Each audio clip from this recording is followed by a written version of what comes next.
بسم اللہ الرحمن الرحیم۔ شوہر جب بیوی کے ساتھ وفادار اور مخلص ہو تو وہ اپنے شوہر کے ساتھ تھوڑی کمائی میں بھی خوش رہتی ہے۔ شوہر کو اپنی بیوی کے لیے اتنا اچھا ہونا چاہیے کہ بیوی دعا کرے کہ میرے بیٹے کو بھی آپ جیسا ہمسفر ملے۔ شریک حیات ایسا ہونا چاہیے یا ہونی چاہیے کہ انسان اپنی ماضی کی ساری پریشانی اور غم بھول جائے اور خوشگوار زندگی گزارے۔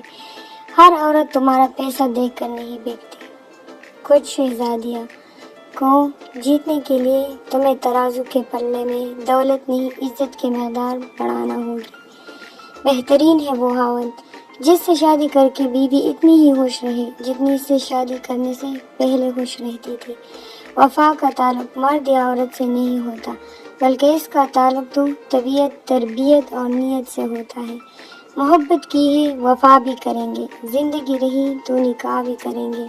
ہم لڑکیاں سمجھتی ہیں کہ ان کے سارے مسائل کا حل شادی ہے اور پھر شادی کر کے وہ چڑیا جتنے مسائل سے نکل کر دیو ہی کر مسائل میں گرفتار ہو جاتی ہے۔ میاں بیوی کا رشتہ انسانی رشتوں میں سب سے بڑا رشتہ اور سب سے نازک رشتہ ہے۔ یہی سب رشتوں کی بنیاد ہے۔ دنیا کی سب سے خوبصورت پارٹنرشپ میاں اور بیوی کی ہے۔ قرآن کہتا ہے کہ یہ دونوں ایک دوسرے کا لباس ہے۔ آپ کی کمیوں کو چھپانے والا وہ ریلیشن ہے جس میں یہ طاقت ہے۔ ایک بیوی کی خواہش اس وقت پوری ہوتی ہے جب شوہر اسے گلے لگا کر کہتا ہے میں جو بھی ہوں تم سے ہوں اور صرف تمہارے لیے ہوں، اور محبوب تو وہ ہے جو آپ کو اللہ کے قریب کر دے۔ میں ہمیشہ پریوں کی کہانیوں کا حصہ بننا چاہتی تھی۔ میں حصہ بن تو گئی لیکن ویسے نہیں جیسے میں چاہتی تھی۔ لڑکی والے انسان نہیں ہوتے کیا؟ آپ انہیں اپنی بیٹی دے رہے ہیں، کوئی کاغذ کا ٹکڑا نہیں جسے گلائے اور مسل کر پہن کر چلا جائے۔ کسی بھی انسان ذہنی طور پر آزاد کرنا خدمت خلق ہے۔ میرال ہر انسان کی کچھ اخلاقی ذمہ داریاں ہوتی ہیں۔ لڑکا کامیاب ہو تو اس کی محنت اور قابلیت، لیکن اگر وہی قابلیت اور وہی محنت ایک لڑکی دکھائے تو کسی کی نظر میں نہیں آتا۔ کیوں؟ یا رب کریم ہر لڑکی کو ایسا محرم عطا فرما جو رخصتی کے وقت کہے آج رو لو، آج کے بعد رونے نہیں دوں گا۔ ہم بیٹی کی نسبت سے داماد کو بیٹا مان لیتے ہیں مگر بیٹے کی نسبت سے بہو کو بیٹی نہیں مانتے۔ یہ ایک کڑوا سچ ہے۔ فکر معاش مرد کی اور جوائنٹ فیملی کے مسائل عورت کی جوانی کا بہترین حصہ کہا جاتی ہے۔ نکاح ماں جی کہا کرتی ہے بیٹا محبت کرو تو نکاح بھی کرو۔ گوشت کی تلاش اکثر کتے کیا کرتے ہیں۔ شوہر کا ساتھ ہو تو بیوی مشکل سے مشکل حالات میں بھی نہیں گھبراتی، اور اگر وہی ساتھ نہ دے تو عورت بہت جلد تک جاتی ہے۔ کسی کی بہن کی عزت مت اجاڑو کیونکہ مرد تو ایک غسل سے پاک ہو جاتا ہے مگر بنت ہوا کا ماضی زمانہ یاد رکھتا ہے۔ اچھا ہمسفر وہ ہوتا ہے جو آپ کی عزت کرتا ہے، جبکہ چھوٹی چھوٹی خواہشات کا خیال کرتا ہے، آپ کے ساتھ مذاق کرتا ہے، آپ کا مذاق بننے نہیں دیتا، جو آپ کے آنسو پر پریشان اور آپ کے خوش ہونے پر خوش ہوتا ہے۔ عورت کو دینے والے تحفہ میں سب سے نایاب تحفہ عزت ہے۔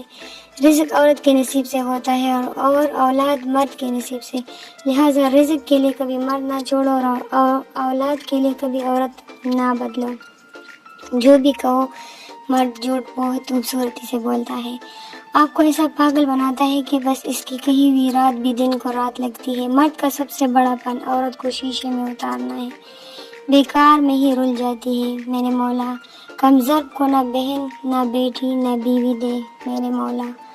آپ کا ہمسفر آپ کی فرمائش پر مسجد میں جا کر اذان دے اور آپ اس کی خوبصورت آواز گھر بیٹھے سنیں اور اس سے اذان پر نماز پڑھیں، اس سے زیادہ خوبصورت لمحہ آپ کی زندگی میں نہیں آ سکتا۔ کوئی بھی لمحہ نہیں اس سے زیادہ خوبصورت۔ بات صرف گھر بدلنے کی نہیں ہوتی، لڑکیوں کی پوری زندگی بدل جاتی ہے۔ ہر مرد عورت کے خون سے غسل کر کے دنیا میں آتا ہے، بھوک لگنے پر رو رو کر دودھ مانگتا ہے، جوان ہو کر عورت کو آدھی عقل والی قرار دیتا ہے۔ ہم خیال اگر ہم سفر ہو جائے تو منزلیں آسان ہو جایا کرتی ہے۔ ماں جی کہا کرتی ہے مرد کے دکھ بے زباں ہوتے ہیں پتر، وہ تو چار دوستوں میں بیٹھ کر رو بھی نہیں سکتا، اپنے دکھ کا بھی پردہ رکھتا ہے۔ جو مرد شادی کے بعد بھی بیوی کا نہیں ہو سکتا وہ کسی کا نہیں ہو سکتا، کیونکہ سب سے پرسکون گود ہی بیوی کی ہوتی ہے، اور جو ہر جگہ منہ مارے وہ مرد ہی نہیں، مرد ایک ہی ہوتا ہے چاہے بیوی ہو یا محبت۔ ہمارے گھر کی جب لاڈلی ذہین بیٹیاں بیاہ دی جاتی ہے تو سسرال میں وہ نکمی سائیکو ذہنی مریضہ کہلاتی ہے۔ محبت اس سے کرے جو آپ کی شرارت و پاس سکے، آپ کے پاگل پن میں شریک رہے، مختصر یہ کہ جس کے سامنے آپ کا اندر کا بچہ کھول کر شرارت کر سکے۔ میں بہت خوش قسمت ہوں کیونکہ میرے پاس ایک ایسا انسان ہے جو کہتا ہے دفع کرو سب کو، میں ہوں نا۔ الحمدللہ، جب میں اپنے شوہر کو دیکھتی ہوں تو مجھے ایسا لگتا ہے جسے اللہ نے میرے لیے دنیا کا سارا سکون میرے شوہر کی ذات میں رکھ دیا ہے۔ اپنی زوجہ کی تعارف میں کہا ایک شخص نے، دل سے ان کا متعارف ہوں، میں زبانی ہی نہیں، چائے بھی اچھی بناتی ہے میری بیگم، مگر منہ بنانے میں تو ان کا کوئی ثانی ہی نہیں۔ یہ تھی ہماری آج کی کچھ اقوال جو میں نے آپ لوگ کو سنائے۔ اگر اس میں سے کوئی بھی اقوال پسند آیا ہو تو ویڈیو کو لائک ضرور کیجیے گا اور نیچے کامنٹ میں بھی ضرور لکھیے گا، اور اس کے ساتھ مجھے دے اجازت۔ چلو چلتے ہیں، پھر ملتے ہیں نیکسٹ ویڈیو کے ساتھ۔ اللہ حافظ، اور میرے چینل کو سبسکرائب کرنا نہ بھولے گا۔ Bye bye.